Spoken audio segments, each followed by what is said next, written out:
Este es el programa personal de este canal. Entrevistas, datos de interés en Lucho Quiroz presenta.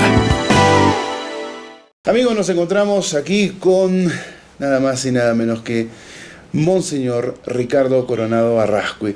Tiene una trayectoria súper amplia. Hoy por hoy se encuentra en el norte de nuestro país, trabajando como vicario judicial en la Iglesia Católica. ¿Ya no? No. Bueno, pues esta es una primicia para nosotros. Sí. Pero le voy a dar la bienvenida y que nos explique bien cuál es la labor que está desempeñando en este momento, porque sí lo hizo y también fuera del Perú. Sí. ¿Cómo está, Monseñor? Bienvenido. Muchas gracias. Muy amable y le agradezco mucho por la invitación. Sí, la primera atingencia que quería hacer, ya no soy vicario judicial, lo fui por 17 años en Estados Unidos y por un tiempo aún más largo en Cajamarca. Luego se extendió el Tribunal de Cajamarca a la diócesis de Chachapoyas, a la prelatura de Chota, pero hace muy poco los obispos han visto conveniente renovar sus planos, me imagino, y me ha sustituido un sacerdote ya más joven, también canonista, y yo por lo pronto estoy solicitando ya mi jubilación. Ah, caramba. Sí, ya he servido 34 años y la verdad que he tenido puestos bastante complicados, difíciles. Y bueno, mi actividad fundamental en este momento es la de canonista, y tengo causas que defiendo tanto en las diócesis como ante la Santa Sede. Yeah. Tengo algunas causas en las que estoy atendiendo ahora en Roma, y bueno, me estoy desplazando hacia allá digamos con alguna frecuencia para lo que implica un viaje hasta Europa, ¿no? ¿Cómo es el retiro? ¿Cómo es la jubilación? Bueno, para la jubilación, a los obispos, por ejemplo, la Santa Sede, el derecho canónico les pide que presenten su carta de renuncia para la jubilación a los 75 años. Yeah. ¿No es cierto? A los párrocos les pide lo mismo. Pero si hay algunos otros motivos, por ejemplo, salud. En mi caso yo tengo la felicidad de cuidar de mi mamá, que vive conmigo. Ahora ya las alturas no les son muy amistosas. No es una cosa muy grata estar en altura. Sí, entonces yo creo, cuando ella era joven y era mucho más joven, pues ella tuvo que ir del país por cuestiones de seguridad. Y hubo muchos años que vivimos sin estar próximos, ¿no?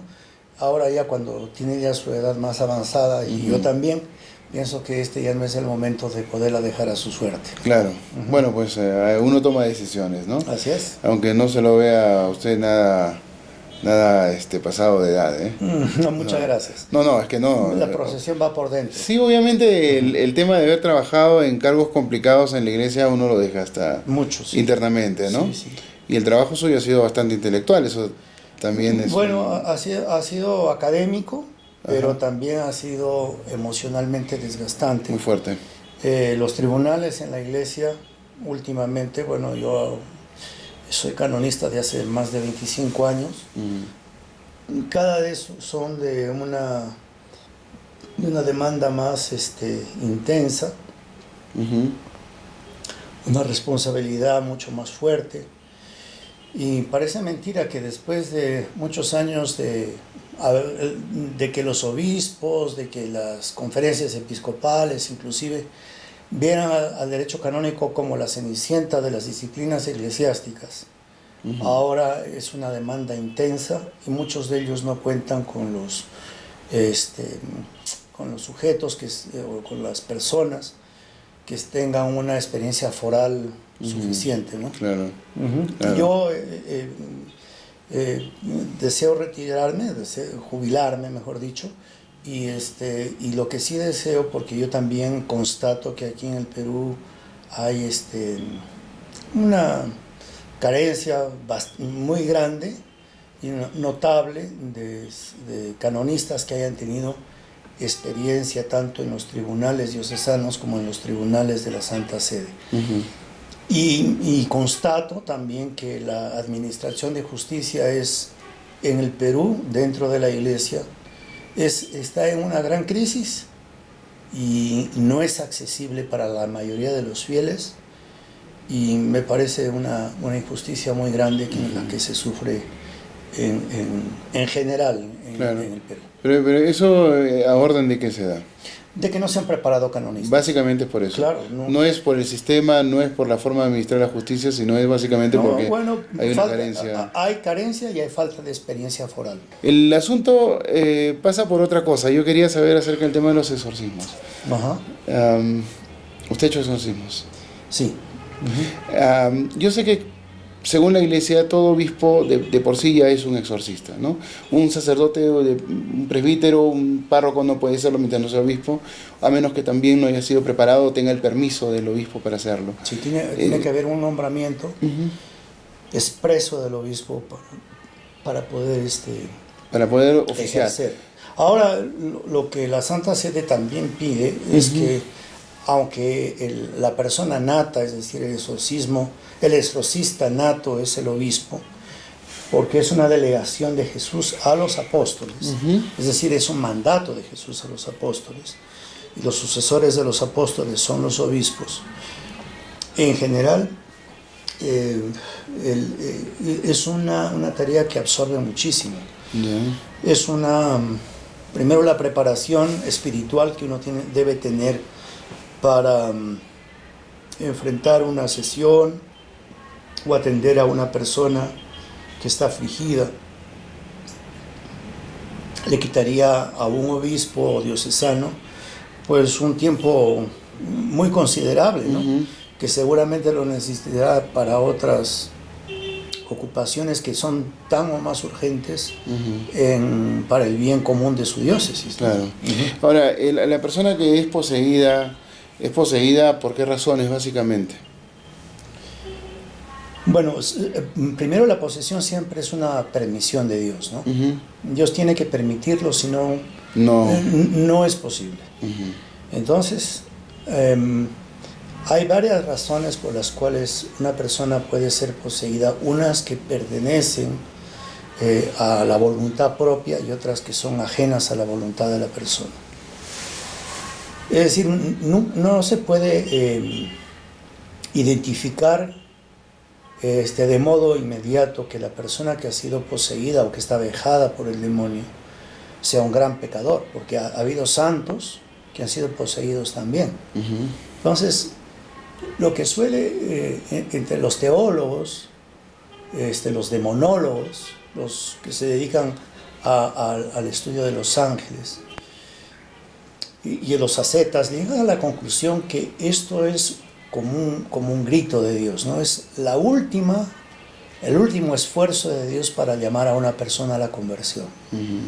Entonces puede ser que una persona esté muy cercana a la santidad heroica, pero hay algo que le impide desplegar el vuelo final, ¿no? Dar el último paso. Entonces, bueno, San Juan de la Cruz dice eso, ¿no? Que uno puede estar encadenado con unas cadenas pesadas y lógicamente no puede levantar el vuelo. Pero también puede ser que esté uno atado como un ave simplemente por un hilo. Ni la cadena ni el hilo le dejan de montar el vuelo. Claro. Entonces Dios permite la posesión en los santos para que se corte ese hilo. Y ha habido, por ejemplo, santos, Santa Gemma Galgani, por ejemplo, que es una santa realmente colosal, que estuvo poseída por un tiempo considerable, ¿no? Y otros que no recuerdo en este momento, pero que han sido vejados por el diablo, por ejemplo, el santo cura de Ars, San Juan María Vianney. Él era un gran exorcista, pero sin embargo sufría los ataques, inclusive físicos, del demonio. El Padre Pío también sufrió ataques físicos de parte del demonio. Entonces, pero sí hay otras razones, digamos, menos heroicas y menos épicas, si se puede hablar así, por las cuales el demonio puede poseer a una persona. 3 son involuntarias y 3 son voluntarias. Las involuntarias son aquellas, por ejemplo, cuando un niño ha sido rechazado en el vientre materno, ¿no es cierto? Es muy posible que la persona nazca con unas grandes carencias. Es importante recalcar aquí que el demonio nunca suele atacar a una persona que está en posesión serena de su ser y de sus facultades, ¿no? Una persona que vive una vida armónica en la familia, que tiene un trabajo estable, que vive su fe y su práctica religiosa de una manera al menos normal, que se mantiene en gracia de Dios, muy difícil que el demonio pueda atacar ahí. Pero unas personas que están rotas de alguna manera, sí. Entonces, por ejemplo, un niño que ha sido rechazado, que es indeseado, sabemos hoy día por la psicología infantil que los niños perciben muchísimo estando en el vientre de la madre, ¿no? Claro. Entonces, percibir el rechazo de la madre o el rechazo de la familia en el vientre materno le hace nacer con unas rupturas psicológicas y espirituales que pueden ser muy serias. Son sensaciones inmanejables para... Así es. La otra es por ejemplo, la negligencia de los padres. O sea, los padres de familia tienen un poder espiritual muy grande sobre sus hijos, ¿no es cierto? Y por eso ellos son los primeros instrumentos de salvación. Ellos tienen que acercarlos a los medios de salvación que Dios ha dado, que Jesucristo ha proporcionado a la iglesia. Entonces, por ejemplo, la iglesia pide que cuanto antes un niño nace, sea bautizado. Y es curioso, en el rito del bautismo, el sacerdote lo primero que hace es reclamar, dice, yo te reclamo para Cristo Jesús. ¿No es cierto? Estas palabras que parecen un poco veladas, nos revelan que efectivamente lo reclama de alguien, o lo reclama de algo, ¿no es cierto? Y dice que Dios nos ha hecho pasar de un mundo de tinieblas a su luz maravillosa, ¿no? Claro. Entonces, lógicamente nosotros nacemos y cuando estamos en la situación de pecado grave, como es el pecado original, no estamos en posesión, no somos plenamente hijos de Dios, estamos sujetos a las fuerzas de las tinieblas. Entonces, Él llama, pide, reclama a esa persona para Jesús. Y el bautismo, que es un sacramento, también es una alianza, es el comienzo de la alianza, en donde hay dos partes desiguales, ¿no? Una parte vulnerable y pequeña como somos nosotros, y una parte omnipotente que es la de Dios. Y las alianzas, sobre todo las alianzas de vasallaje, eran así, ¿no es cierto? Claro, había un señor que era poderoso que defendía al vasallo, que era débil y frágil, ¿no? Entonces, cuando vivía dentro de los muros de su castillo o en los confines de su principado, de su ducado, de su reino, estaba protegido. Claro. Nosotros vivimos en el reino de Dios, ¿no es cierto? Y pasamos a ser parte de su reino mediante el bautismo. El bautismo a uno lo acerca a Dios, pero es de alguna manera liberante para evitar dentro del entorno familiar que pueda haber una posesión o un acercamiento maligno. Bueno, exactamente. No me refiero únicamente al individuo, sino hacia la familia. Bueno, si la familia tiene dudas de bautizar a su hijo, tenemos que tener muchísimas dudas de qué tan cerca la familia está de Dios, ¿no? Una familia que duda de que su fe sea la verdadera y dice que Él decida cuando sea mayor, esa persona no tiene una fe segura. Es una persona rota. De hecho no es fe, ¿no? Claro, no tiene fe. Entonces, lógicamente deja expuesto a ese niño o a esa niña, ¿no es cierto?, a su suerte. Claro. Y entonces sí, es una de las situaciones peligrosas. Es que mucho se habla del bautismo, ¿no? Que la Iglesia Católica lo ha inventado, etcétera, cuando en realidad desde el inicio el bautizo se dio para todos. O sea, no hubo un tema de distinción de que solo para adultos, se bautizaba a todas las familias. La idea era bautizar, incluso los que tenían esclavos bautizaban a los esclavos. Bueno, hay periodos, ¿no es cierto? Obviamente cuando el Evangelio, cuando la Iglesia empieza a ejercitar su misión, a los que predicaban no eran los niños. Obviamente el niño no iba a entender la predicación. Claro.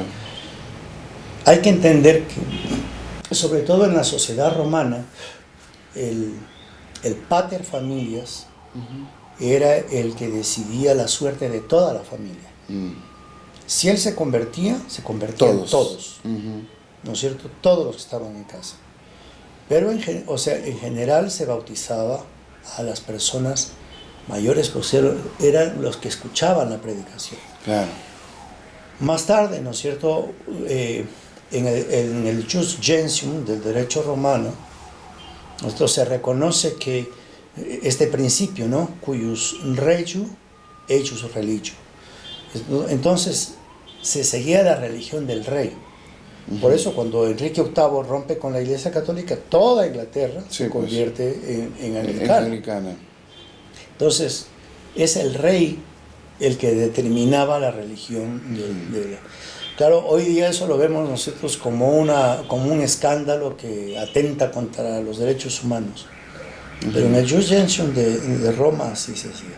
Entonces, cuando la predicación apostólica empieza, se bautizaban a las familias. Y de hecho, dice, por ejemplo, la conversión de Cornelio es él y su familia, ¿no es cierto? Él y Cornelio era un ciudadano romano, claro, que se encontraba en lo que nosotros hoy día conocemos como Jope, en Tierra Santa.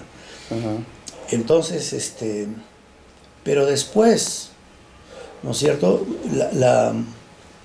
Ser cristiano se veía como la dignidad máxima que podía tener una persona, ¿no es cierto? Hoy día lamentablemente pensamos que la dignidad máxima es la que puede ostentar un clérigo, un cardenal o el papa. En aquel tiempo se consideraba que la dignidad máxima que podía llegar a alguien a poseer era la de ser cristiano. Entonces lo que llamamos hoy día catecumenado, y así también lo llamaban ellos, el catecumenado era una preparación que llevaba por lo menos 7 años. Hay ejemplos clarísimos en la historia de la Iglesia, en que personajes que habían sido ya preparados en el catecumenado, aún antes de ser bautizados, fueron elegidos obispos. Por ejemplo, San Ambrosio es el caso típico, ¿no? San Ambrosio era militar, era prefecto de Milán, y había muerto el obispo anterior, y entonces se iba a dar la elección del obispo. Y entonces para poner orden, para que no haya desmanes, va el prefecto Ambrosio, un militar, y entra en la catedral y él es el que pone orden. Y curiosamente dicen que fue la voz de un ángel, pero probablemente fue un niño el que gritó Ambrosio obispo. Y inmediatamente, por aclamación, en un periodo cortísimo de tiempo, desde el bautismo hasta la consagración episcopal, es decir, que estaba preparado, y no solo estaba preparado intelectualmente, sino profundamente en el sentido espiritual, porque la predicación de él también convierte a otro, un gigante en la iglesia, como es San Agustín. Fue la predicación de San Ambrosio. Y San Agustín, bueno, él se bautizó, pero él andaba siempre escondido, porque lo que no quería aparecer era en lugares donde faltase obispos. Y al final lo consagran obispo. Bueno, y ahí se cuenta toda la historia. Así es. Yo quería ahondar en otros temas también, ¿no? Sabemos que no tenemos tanto tiempo tampoco, pero por eso es que quiero correr un poquito con otros temas. Me preocupa un poco que mucha gente siga creyendo que Constantino creó la Iglesia Católica, cuando desde la Biblia sabemos que Jesús le entrega el encargo de la Iglesia a San Pedro, le entrega poderes a San Pedro, y que incluso tenemos las cartas de San Ignacio de Antioquía que habla de los católicos en el siglo I, ¿no? Estamos hablando de que los apóstoles, algunos fueron discípulos, incluyendo a Juan, hablan de que todos los evangelios no fueron de discípulos de Jesús. Juan fue discípulo de Jesús, no sé si hay otro más, no recuerdo, Mateo, que también fue discípulo y también escribió el evangelio. La pregunta en realidad es dual. Una es, ¿por qué Jesús funda la iglesia? ¿Fue profético eso? ¿Era necesario para hacer una nueva alianza con los hombres? En lugar de continuar, digamos, una renovación judía, digamos, en ese sentido, porque Jesús estuvo dentro del judaísmo antes de ser lo que fue, ¿no? Entonces, esa es una de las partes de la pregunta. Y la segunda es cómo nosotros derribamos ese mito o esa narrativa que vienen dándola tanto gente ideológicamente política hablando, lo maneja mucho, como gente de sectas y de otras religiones que dicen que esta fue una creación de Constantino, cuando Constantino lo que hizo fue dar libertad de culto únicamente, ¿no? Bueno, no, Constantino no dio libertad de culto. Lo que se llama el Edicto de Milán, que es del año 313, ¿no es cierto?, fue simplemente que se cesa la persecución contra la iglesia. Yeah. ¿No es cierto? Pero no dice la iglesia ahora es libre. Bueno, la que sí es una santa y la que abogaba porque la fe cristiana se expandiera lo más posible era Santa Elena. Pero hasta que llega Constantino han pasado por lo menos unos 40 papas, ¿no es cierto? Entre ellos está, por ejemplo, el Papa Eugenio, está el Papa Formoso, está el Papa, Lino, Cleto, Cornelio, está el gran obispo de Cartago, San Cipriano, que muere justamente en una de las persecuciones, ¿no es cierto?, ejecutadas desde el Imperio de Roma. Entonces, las personas que dicen eso, no sé si tendrán buena o mala intención, pero lo que sí tienen es una carencia profunda de la historia, ¿no? No han estudiado la historia correctamente. El que sí hizo que el cristianismo fuese la religión oficial del Estado romano fue Teodosio el Grande. Teodosio el Grande fue un emperador romano nacido en España. Creo que fue de Huelva, pero fue uno de los grandes emperadores, y después de él vino la división del imperio entre Oriente y Occidente, entre Honorio y Arcadio. La intención de Jesús no es romper con la antigua alianza.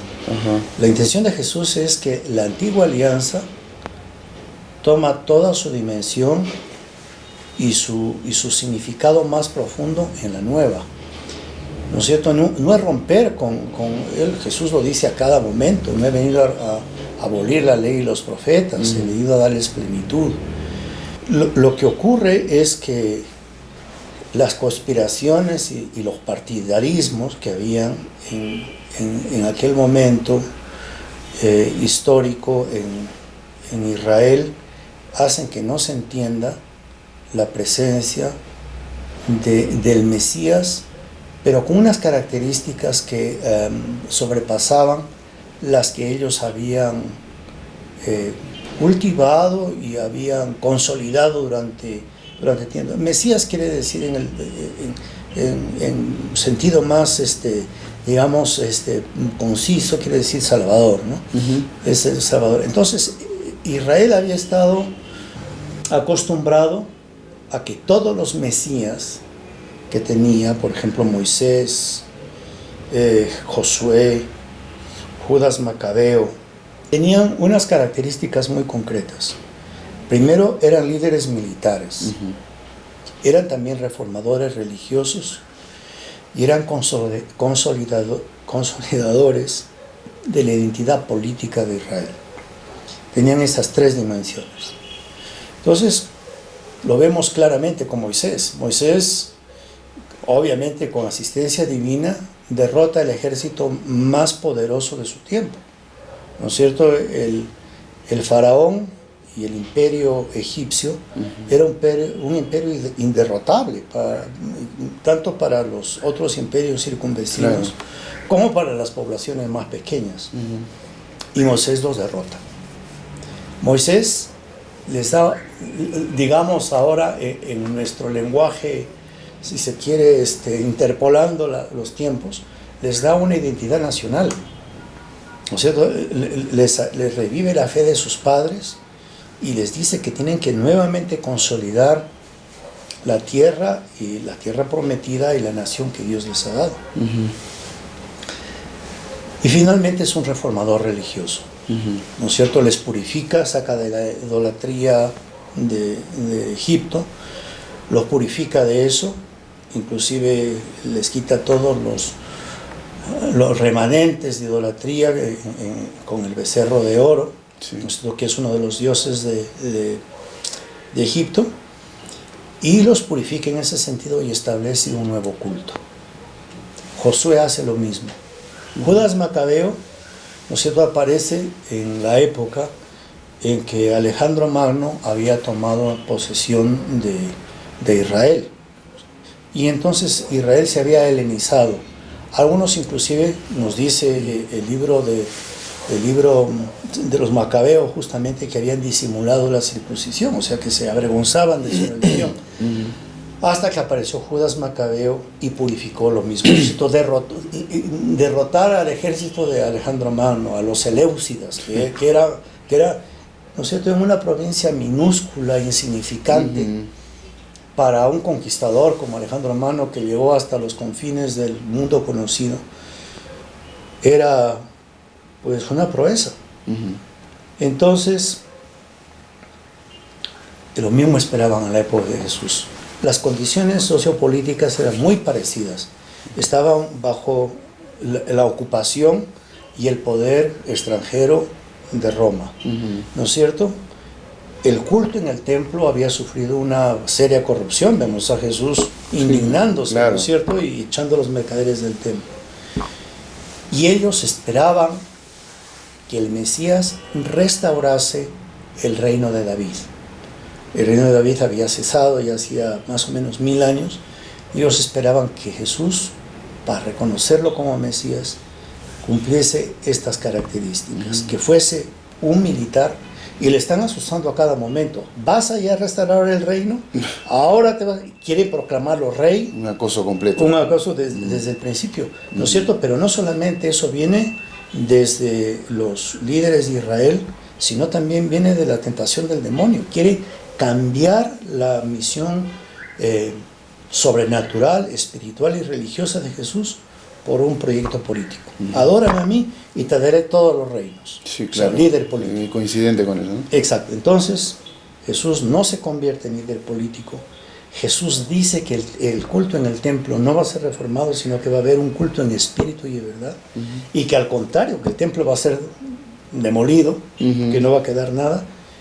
Y obviamente no se proclama como... No quedará piedra sobre piedra. No, quedará piedra sobre piedra, lo que pasó en el año 70 con el emperador Vespasiano, y luego claramente no se proclama líder político en ningún sentido, ¿no? Inclusive cuando es cuestionado por Poncio Pilato, le declara claramente que él ha nacido para ser rey, su reino no es de este mundo, y ahí está el César reinará en este mundo, pero el reino de Jesús es un reino eterno.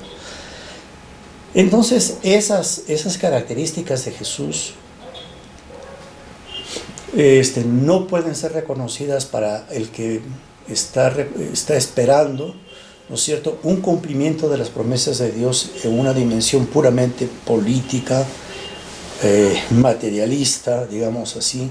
Es un proyecto nacional, pero no es un proyecto con unas dimensiones eternas, ¿no? Lo que pasa es que una cosa es lo que esperaba la gente y otra cosa es lo que espera Dios. Exacto. O el plan de Dios, ¿no? Otra cosa es lo que es el plan de Dios. ¿Y qué pasa ahí? ¿Nosotros no entendemos el mundo espiritual?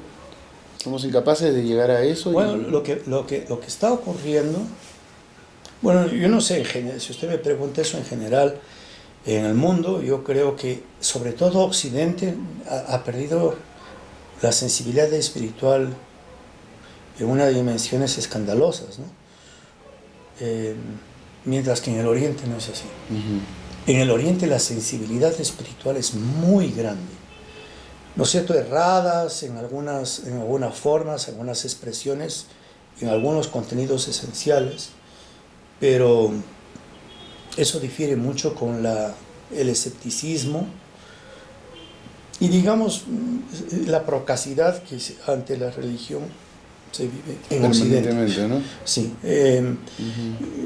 O sea, uno habla con personas de Oriente y se escandalizan del modo como se trata a la religión en Occidente, ¿no? Sí, claro. Claro, inclusive en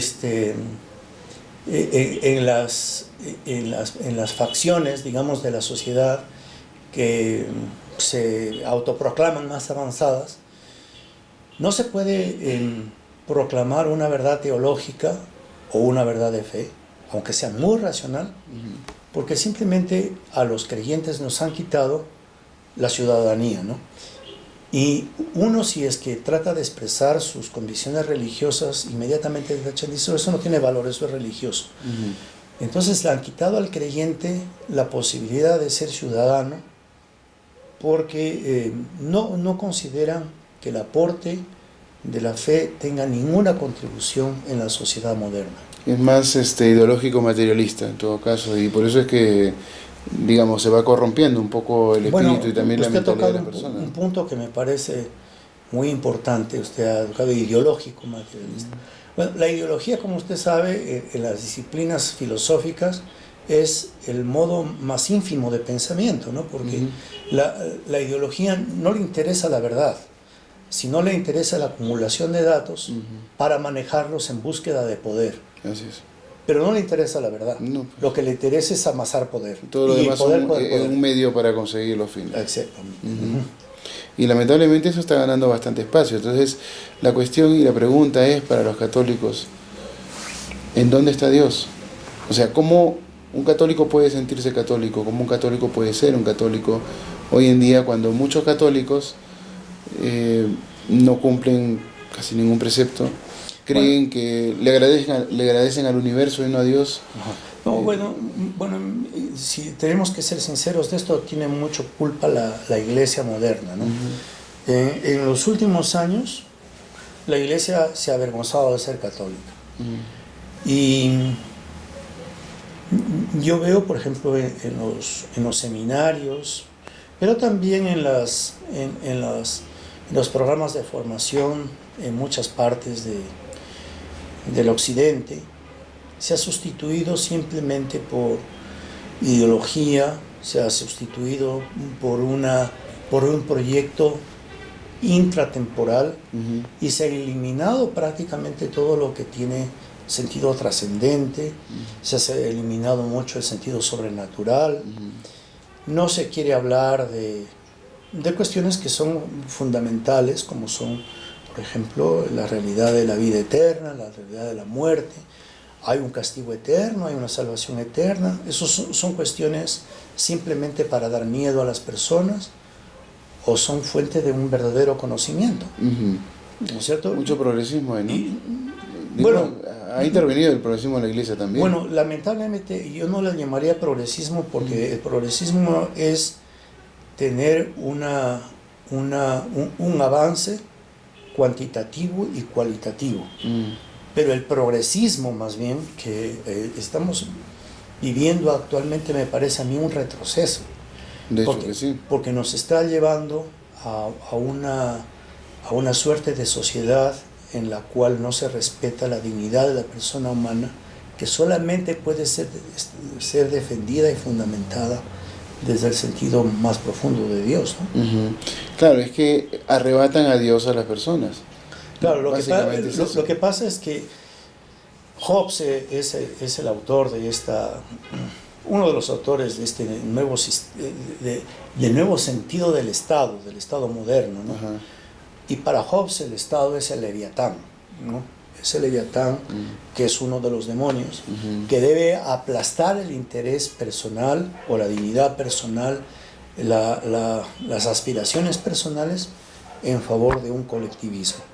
Claro. Esto lo que hace ¿no es cierto? Este es el precursor de todos los positivismos y los formalismos modernos, pero ciertamente del positivismo jurídico, ¿no es cierto? Que según Kelsen, para él todo el origen de todas las leyes está simplemente en el Estado y en el poder constituido. Entonces el Estado es el que otorga verdaderamente los derechos a las personas. Y nosotros no creemos eso, el cristianismo jamás ha creído eso. El cristianismo jamás ha postulado al Estado como un ente divino. Es todo lo contrario. No podría ser la matriz, aparte no sería ético, ¿no? Bueno, no es racional. Sí, o sea, Claro. lo que pasa es que eso, disculpa que le interrumpa, eso ya concuerda con, digamos, un pensamiento más marxista-leninista, ¿no? Que están por encima de la ley, que no hay moral dentro de, ¿no? Y es una imposición de, Bueno, de son algo, ¿no? los formalismos, ¿no? Es el mismo formalismo kantiano en la parte Filosófica. Pero es el positivismo de Comte en la parte sociológica, y es el positivismo jurídico de Kelsen en el derecho, ¿no? Claro, bueno, al final de cuentas, no sé yo, pero lo siento más ideológico que otra cosa, ¿no? Al final de cuentas, todo es... La consecución de poder. Sí, básicamente. Bueno, iba a arribar un poco a eso y creo que estamos de acuerdo, ¿no? Yo quería abordar el tema de la reencarnación. ¿Por qué la Iglesia Católica no acepta la reencarnación? Bueno, la Iglesia no es que acepte o no acepte. La Iglesia se rige la Iglesia no acepta ni rechaza doctrinas. La Iglesia es un testigo. El testigo no inventa hechos. El testigo simplemente relata los hechos. Okay. La Iglesia ha recibido un depósito revelado por Dios, por Jesucristo, y eso es lo único que puede enseñar, ¿no es cierto? Y muchas veces hay confusión entre la gente. Piensan que los jerarcas de la Iglesia tienen la capacidad de crear o de derogar ciertas doctrinas. No tienen esa capacidad. Hay, por ejemplo, el último papa que habló ex cátedra, es decir, de modo infalible, fue el Papa Pío XII, con el dogma de la Asunción de la Virgen Santísima a los cielos. Claro. Pero había catedrales del siglo III y IV que estaban dedicados a la Asunción de la Virgen. Bueno, digamos que eso ya estaba. Es decir, pero no estaba definido. Entonces el Como Papa... igual que huevo y la gallina, por ejemplo, 1000 años para decidir eso. El Papa decide finalmente que la Virgen Santísima fue asunta al cielo en cuerpo y alma. Pero no es verdad porque lo diga el Papa, sino porque es verdad, el Papa tiene que decirlo. Muy claro, entiendo bien la figura de testigo. O sea, para que se entienda un poco más, si no está en la Biblia, si no es doctrinario, bueno, mire, no podemos escaparnos de esos cánones. No, la Biblia no es la única fuente de revelación. Usted sabe que la Biblia fue acabada de compilar, como nosotros la conocemos, en el año 391 y fue aprobada como tal en el Sínodo de Cartago, en donde participaron los obispos del norte de África. Esa misma relación de los libros canónicos fue aprobada por el primer Sínodo de Roma en el año 401. O sea, entonces, la Iglesia había vivido 400 años sin Biblia. ¿Cuál era la enseñanza de la Iglesia? La predicación apostólica, Claro. la tradición. Es decir, había fragmentos, había libros. Algunos utilizaban unos libros que hoy día no utilizamos y otros suprimían algunos libros que nosotros hoy día utilizamos. Claro. Finalmente eso se fija en estas fechas y en estos acontecimientos que yo le he dicho. Pero la Biblia no es la que le da fe a la Iglesia. La Iglesia es la que le da validez a la Biblia. Claro, como escrituras sagradas dentro de... Así es. Y a través de los cánones... Además son para que obispos puedan de la estar. Iglesia los que han escrito el Nuevo Testamento. Claro. Claro, el hecho de de descartar varios libros significa que...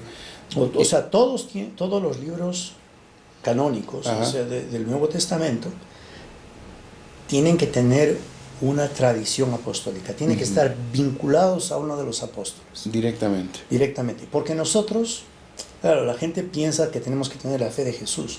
Jesús no tenía fe. No necesitaba. No necesitaba fe. Los que tienen la fe son los apóstoles. Y nosotros tenemos que tener la misma fe de los apóstoles para poder estar adheridos a Cristo. Claro, es que los apóstoles siguieron el ejemplo de Jesús, que es básicamente lo que se necesita. Y que eso está dentro de la Biblia también, ¿no? Lo que se dice que... Bueno, no, Jesús no dio ningún ejemplo. ¿Su vida misma no fue un ejemplo? Mire, no. En la historia universal hay personas, ¿no es cierto?, que han tenido un impacto tanto o más grande desde sus enseñanzas que Jesús. Un ejemplo, Aristóteles. Otro ejemplo, Platón. Uno de nuevo que no escribió, Sócrates, por citar a algunos griegos. Entonces, Jesús no es importante por sus enseñanzas. Jesús es importante por quién es.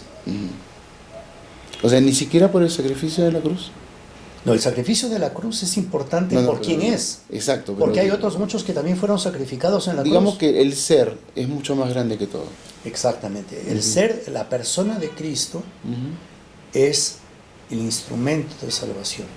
Bueno, eso, o sea, es claro. Como Jesús, dos fueron crucificados junto a él y muchísimos otros fueron crucificados también en aquel tiempo.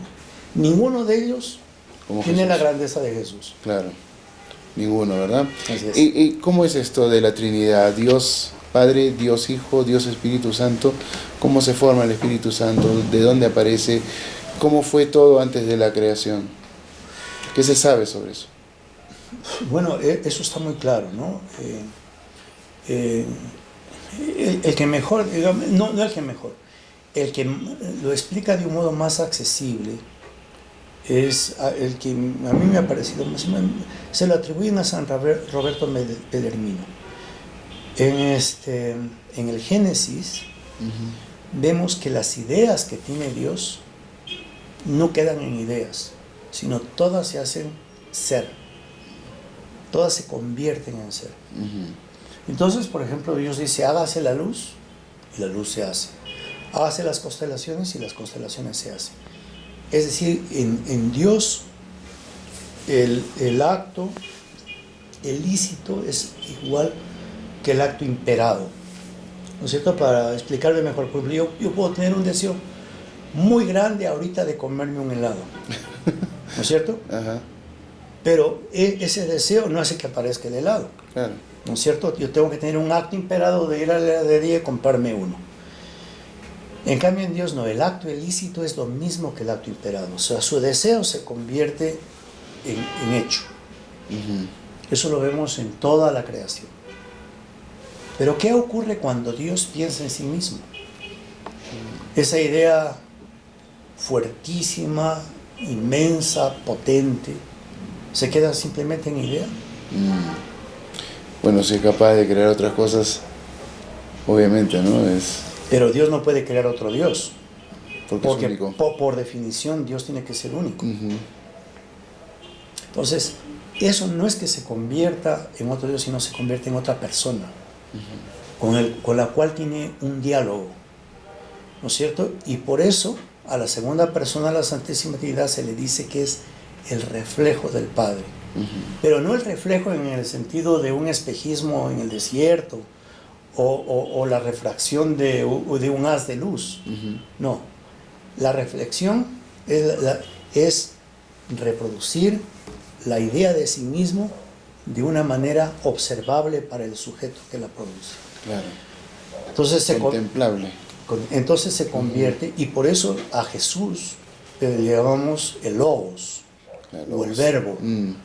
Porque logos en griego significa el discurso o pensamiento, o verbo, que es la expresión en latín, o palabra. En la primera de Juan, ¿no? Claro, o la palabra que nosotros utilizamos.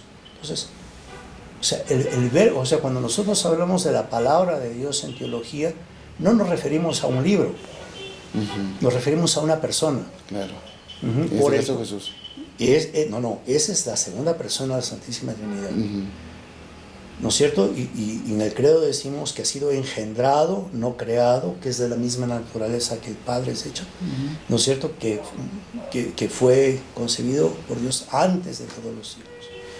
Bueno, ¿qué ocurre cuando estas dos potencias se contemplan la una a la otra? Ven belleza, ven santidad, ven omnipotencia, conocimiento. Eso produce un atractivo entre ellos, ¿no? Porque, o sea, la virtud o la pasión con la cual nosotros poseemos el bien, o con la cual la voluntad posee el bien, es el amor. Claro. Cuando uno ve una cosa hermosa, preciosa, bella, etc., lo primero que le lleva a la voluntad es a querer poseerlo. Entonces, ese es el Espíritu Santo. Porque no queda... Nacido del amor del Padre y el Hijo. Bueno, nacido de la santidad, de la perfección, del conocimiento, de la belleza de Dios. Ese es el Espíritu Santo. En un conjunto sobrecogedor de... Claro. Pero, y esta dinámica, es una dinamis, en el sentido griego de la palabra, cuyo movimiento es eterno. Pero Dios no es un ser estático, está simplemente en esta dinamis, o esta energía que dirían los griegos, que es imparable, ¿no? Claro, por eso es que es eternidad, principio, final, y por eso es que se explica que todo está escrito, porque para él, pues obviamente no hay tiempo, ¿no? Y además de eso, por eso también nos conoce, ¿no? Sabe qué va a pasar, por las pero cosas. La causa del el conocimiento de Dios no es causa de lo que va a pasar. No es causa, pero lo sabe. ¿No? Ya lo dijo usted, es conocimiento también, ¿sabe? Así es. Tiene que ver allí. El común denominador de las personas, estamos muy arraigados a nuestra naturaleza humana. ¿Cómo podemos hacer para que en unas circunstancias como las que vivimos podamos protegernos de tentaciones, que básicamente es una presencia inmediata del demonio, porque es quien... Bueno, la tentación puede o no, hay tentaciones que no vienen del demonio. Tampoco hay que atribuirle al demonio todo, ¿no? Es el maestro de la mentira, por eso que yo me refería un poco a eso. Pero nosotros tenemos una buena parte en eso. ¿En qué sentido? Porque por ahí yo también quería encaminarme un poco. Siempre que pasan desgracias, nos dicen, ¿dónde está tu Dios? ¿No? O sea, creen que, y digo yo, siempre respondo así, Dios no está a servicio nuestro. No porque yo tenga fe voy a decirle, Dios, consígueme tal cosa y Él lo va a conseguir. No porque yo le diga a Dios, me estoy muriendo, sálvame, y me va a salvar. O sea, no está al servicio nuestro. Él sabe lo que hace y nosotros, supongo que tiene que ver el libre albedrío para que pase lo que pase, lo que está pasando. Pero vamos al punto de la respuesta, ¿no? Y me intriga eso de las tentaciones que no tienen nada que ver con el demonio. No, nada que ver, no todas son del demonio. No todas, pero ¿cómo reconocemos cuál es cuál? Bueno, nuestros enemigos, ¿no es cierto?, son el mundo, el demonio y la carne, es decir, el demonio ciertamente, pero el ambiente adverso a Dios que se vive en el mundo, ¿no? En el sentido más teológico, es decir, es todo lo que se opone a Dios en las estructuras y en la conducta social. Y nosotros, que estamos heridos también por nuestra debilidad pecaminosa, ¿no? Entonces, hay gente que no necesita ninguna tentación del demonio. Ellos solitos hacen toda la tarea, ¿no? Son muy aplicados para... Sí, entonces, no todo es atribuible al demonio. Claro. ¿No es cierto? Y bueno, y las estructuras, por ejemplo, hoy día hay países, ¿no es cierto?, tradicionalmente cristianos en los cuales hoy oficialmente no se puede nombrar a Dios porque lo consideran una ofensa social y en muchos lugares inclusive jurídica, ¿no? Claro. Entonces esas estructuras están contra Dios. Dios ha sido expulsado de dónde está. A mí a veces me causa curiosidad. Por ejemplo, el otro día ha habido una explosión en en una discoteca en Madrid y se preguntaban ¿dónde está tu Dios? En la discoteca fijo que no estaba. Ni les había mandado ir ahí. Claro. Claro. A Dios hay lugares de los que ha sido expulsado. ¿No es cierto? Bueno, eso es obvio. En los parlamentos yo no sé en cuáles estará, ¿no? Pero bueno, en muchos probablemente no esté tampoco, porque Dios ha sido expulsado. Y ahí. El tema este de sentir la presencia de Dios es algo, es una emoción engañosa. Hay gente que dice, he sentido la presencia de Dios, se siente a Dios aquí. Es una forma de expresar una emoción. ¿Cómo darse cuenta cuando realmente uno está sintiendo la presencia de Dios y no se trata de una emoción partida de una motivación natural que tenemos? Bueno, la presencia de Dios siempre, inequívocamente y sin excepciones, lleva a la conversión. Si esa experiencia emocional de Dios no lo conduce a uno a hacer una vida más coherente con la vida de Cristo, fue una emoción del momento. No, eso simplemente es un sentimiento sin valor. Pero hay gente que a veces puede cometer muchísimos errores, pero basta que diga 2 o 3 palabras y le sirvió a otra persona. Sí. O sea, uno termina siendo instrumento de Dios a pesar de no tener una conversión. No, hasta le digo, en el camino de la santidad, Dios utiliza hasta el demonio. En los santos que no están, o los que están muy cerca de la santidad y todavía no dan el paso, hasta eso. No, lo que pasa es que eso también demuestra el poder de Dios sobre el poder, entre comillas, que tiene el demonio. Digamos, a ver, hay quienes hablan, y sobre eso lo he conversado anteriormente, de que el demonio no puede hacerle a uno nada si es que uno es una persona de fe. Pero hay otros que dicen, acuérdate de que el demonio fue un ángel y fue el ángel preferido de Dios. ¿Qué relación real hay sobre eso cuando uno tiene que enfrentarse a una situación de... Job era una persona justa y fue atormentado por el demonio. ¿Pero le pudo hacer suficiente daño? ¿O fue porque Dios le permitió que hiciera eso? Dios permite. El demonio va y le dice, adiós, mira, ahí está Job. Tócale un poquito y verás cómo te maldice en tu cara. Y Dios dice, verás que no. Claro. Y entonces, claro, ahí está ese misterio, ¿no? Pero aún esas, lo que podríamos nosotros llamar desgracias, Dios las puede utilizar para sacar mayor bien. El pecado de Adán fue la causa de muchos de nuestros sufrimientos, dolores y nuestra muerte, pero también fue la causa del Redentor, que es Cristo. Pero todo estuvo concatenado entonces desde un principio, ¿no? No, o sea, Dios hubiese querido que no pecásemos, ¿no? Dios nunca nos pone en la situación y dice, bueno, pues ya no tengo más remedio que pecar, ¿no? Eso no... Pero si en la eternidad sabía que iba a pasar todo eso en algún momento. Bueno, sí, pero nuevamente es como si usted en una gran altura ve, en una esquina, y usted está en una gran altura, ve a 2 carros venir a toda velocidad, usted sabe que van a chocar esos carros. Sí, por supuesto. Pero no porque usted lo sepa es que se chocan. Bueno, y es una razón totalmente lógica, ¿no? Así es. ¿Cómo se siente la Epifanía? Bueno, la Epifanía en el sentido amplio o la Epifanía del 6 de enero. En todo caso la suya. Bueno, para mí, como yo creo que en la vida de todos los creyentes hay momentos de oscuridad, hay momentos de prueba, hay momentos difíciles como en la vida de nuestro Señor, ¿no? Lógicamente, el Señor no tuvo los pecados que yo sí tengo, pero la vida de fe es una vida ardua. No es, muchos piensan que con Dios se hace negocios. Yo te voy a ser fiel a ti, tú tienes que darme todos los gustos que yo quiero, ¿no? Eso es el paganismo en su más quinta esencia. Sí. ¿No es cierto? Con Dios no se puede hacer ningún tipo de negocios. ¿No? Y para eso, en general, lamentablemente, muchos católicos pensamos así. Tenemos una necesidad grave y nos volvemos religiosísimos. Vamos a misa, nos confesamos, prendemos velitas, rezamos rosarios. Y luego, si Dios no hace lo que nosotros queremos, ni más misas, ni rosarios, ni velas, eso es un absurdo. Totalmente. Es una mentalidad infantil, ¿no? Yo quería consultar algo. Siempre lo he querido consultar. De repente puede ser una pregunta un poco tonta, pero... ¿qué siente un sacerdote cuando hace la consagración y en ese momento se da la transformación de la hostia en Jesús. Bueno, ojalá todos los días. Había un refrán que decía, o era una parte de una oración, en realidad no me acuerdo, decía, oh sacerdote, que esta misa sea como tu primera misa, pero también como tu última misa. Claro, la primera vez que uno celebra la Eucaristía es un día de infinito fervor, ¿no? De Dicha. Sí.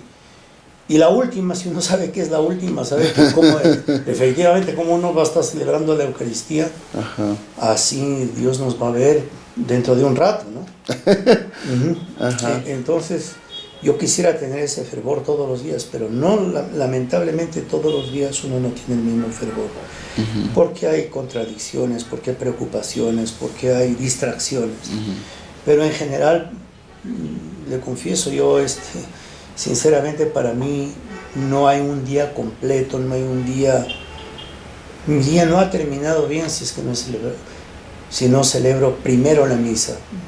Yo no recuerdo haber dejado de celebrar nunca la Eucaristía, todos los días, pero ojalá que Dios me conceda la gracia de poderla celebrar cada día mejor.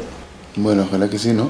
Ojalá que sí. En realidad, lo que acaba de decir encierra mucho más que un mensaje, que es lo que iba a pedir al final, que es lo que valdría la pena para reforzar la fe, avivar la fe de la gente. Creo que eso basta y sobra. Quería terminar con el tema de la idolatría únicamente, porque ¿para qué hablar ya de exorcismos y otras cosas cuando estamos viendo bastante testimonio de fe en todo lo que nos ha dicho?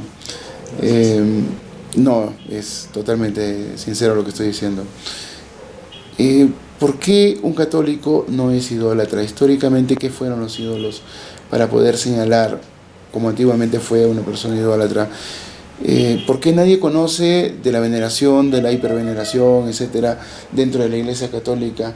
¿Por qué uno tiene que remitirse a leer cosas que nadie nos ha enseñado para poder comprender casos como estos?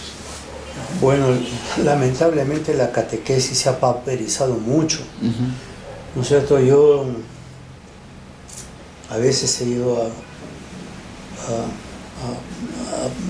celebrar los sacramentos con jóvenes y veo que las catequesis se reducen simplemente a una sesión de guitarreo, de cantos y dinámicas. De motivación. Y luego la parte doctrinal es cero.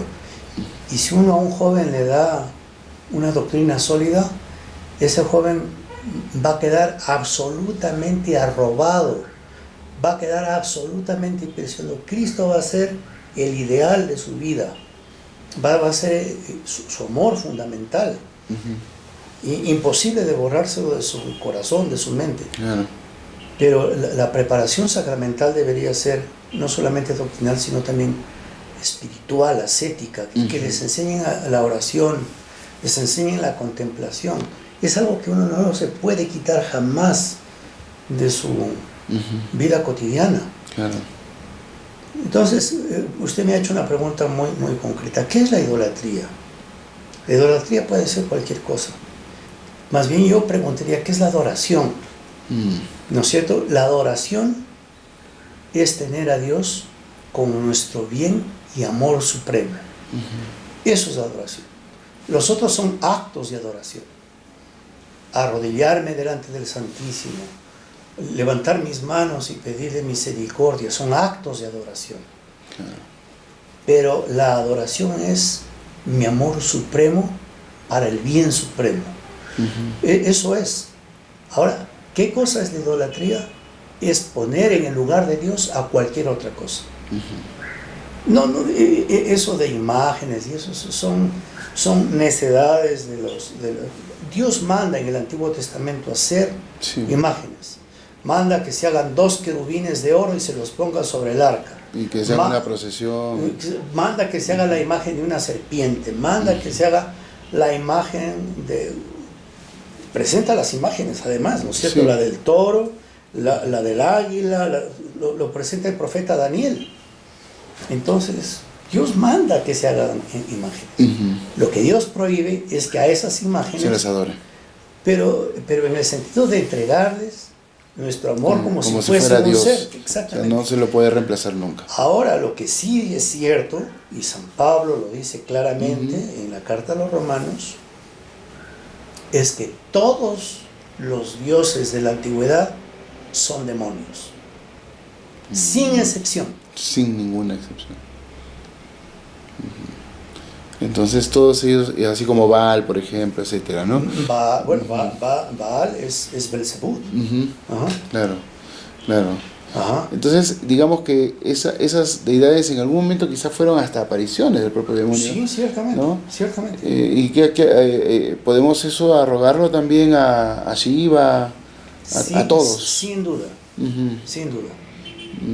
O sea que, bueno, no vamos a polemizar con gente de otros credos, pero no, lo cierto es que... Inclusive aquí los misioneros, ¿cierto? Todos estos actos de culto a la naturaleza, sí. Esos sí son actos idólatras. Claro. Bueno, es un abandono completo, ¿no? Me refiero del propio ser, como sustancia tal, y también a sabiendas que somos imagen y semejanza, o sea, es un abandono completo, ¿no? No solamente de fe, de amor, de compatibilidad, ¿no? Desarraigo completo. Lástima, ¿no? Así es, ¿no? Y yo, bueno, por favor, sí, aquí les animo, no dejen la devoción al Santísimo Sacramento, la misa. Yo llevo mi rosario a todas partes, ¿no es cierto? Y lo tengo ahí lleno de medallitas. Qué bonito rosario. Y a todas les doy un beso, y eso no es para nada idolatría. Aquí está Cristo crucificado, está nuestra Madre Santísima, dentro de las medallas de San Benito, que es para justamente los exorcismos. y esto es parte de nuestra tradición, y no hay que pedirle disculpas a nadie por hacerlo. Por supuesto, es otro acto de fe. Así es. Bueno, muchas gracias, Padre. Encantado. De verdad, un enorme placer tenerlo aquí y que nos haya desasnado también, porque hay muchas de las cosas que las he conversado, déjeme decirle, incluso con otros sacerdotes que yo estoy citando, cosas que he citado, y bueno, supongo que tiene que ver con corrientes histórico-teológicas a las que han recurrido. La historia es la historia, ¿no? Sí, no, está bien, pero yo me refiero a que vale la pena ampliar los conocimientos, completamente válido, ¿no? Y dado el cargo que usted ha tenido, obviamente ha tenido acceso a mayor conocimiento. Por eso es que le dije en algún momento a usted aquí el que más sabe, y de hecho que sabe muchísimo. Por favor, que me hace. Ojalá tengamos oportunidad de volver a conversar. Claro, cuando guste, con mucho gusto. Espero que sí. Bueno, pues solo para pedirle al final la bendición para nosotros y para nuestros televidentes, por favor. Claro, que Dios los bendiga a todos, que les dé prosperidad en su vida espiritual, y si es beneficioso para ello también en su vida material. Y la bendición de Dios Todopoderoso, Padre, Hijo y Espíritu Santo, descienda sobre vosotros, permanezca para siempre. Amén. Muchas gracias. A usted. Monseñor Ricardo Coronado con nosotros aquí en el programa. Benditos estamos. Ya volvemos. Gracias por haber estado con nosotros. Esto fue Lucho Quirós presenta